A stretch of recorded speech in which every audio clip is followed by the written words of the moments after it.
Баршаңызға қайырлы күн достар. Бүгін мен сіздерге ең оңай жасалынатын қызыл барқыт тортының рецептісін сіздерге ұсынатын боламын достар. Осы видеоны соңына дейін қараңыздар. Енді біз ыдысқа ерітілген сары майды салып, қантымызды салып, қант ерігенше миксерлеп шығамыз достар. Содан кейін жұмыртқаны толықтай салып, жұмыртқа көпсігенше оны да миксерлеп шығамыз. Соңында күнбағыс майды да салып, оны да миксерлеп шығамыз достар. Бізде жұмыртқалы массамыз дайын болды. Оны бір шетке алып, біз енді құрғақ ингредиенттерімізді біріктіріп, араластырып дайындап қоямыз достар. Бізде ас содасы, кішкене қосылтқыш, какаоны араластырып дайындап қоямыз достар. Енді бояғыш бізде бояғыш өте сапалы, сондықтан мен құрғақ бояғышты таңдадым достар. Бізде үйдің айранды кішкене ысытып жіберіп, бояғышты салып араластырып аламыз достар. Енді ұнды елекке салып, електен өткізсеңіздер өте биіктеу, жұмсақтау болып пісіп шығады достар.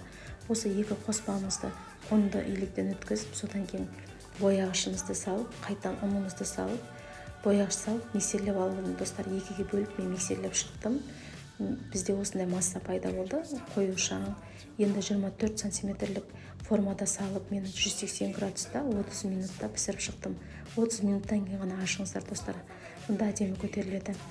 Енді бізде кілегейлі крем жасайтын боламыз. Бізде кілегейді араластырып аламыз миксермен жақсылап. Содан кейін сахарный пудраны салып, оны да миксерлеп шығамыз. Соңында творожный сырды салып миксерлейміз достар. Ақпайтындай масса болуы қажет. Біздің креміміз. Енді мен осындай кальцияда жинайтын боламын достар.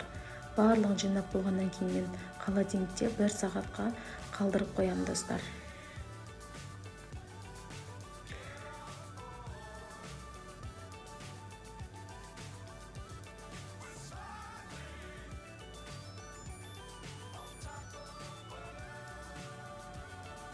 Достар, менде дайын болды. Енді мен кальциядан шешіп алдым достар.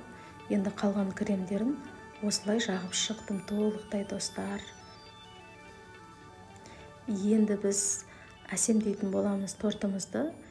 Қалған қорыштарын осылай жан-жағына сеуіп шығып, қалған креміне кішкене краска жағып жіберіп, мен осындай бетіне гүл жасадым достар. Сіздермен болған Сабира. Қош сау болыңыздар.